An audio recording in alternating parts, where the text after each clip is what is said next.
হে আদমের ছেলে মেয়ে শোনো, সুন্দর পোশাক পরে মসজিদে সালাত আদায় করতে যাও।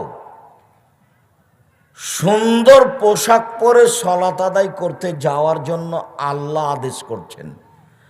আর আল্লাহর নবী বলছেন, কেউ যদি জুমার দিন সকালে সকালে গোসল করে, সম্ভবপর ভালো কাপড় পরে, সম্ভবপর গায়ে আতর লাগায়, পায়ে হেঁটে মসজিদে যায়, কাঁধ ডিঙ্গিয়ে সামনে না যায়, নফল সালাত আদায় করে, ইমামের খুতবা শোনে, তাহলে প্রত্যেক পদক্ষেপ সমান।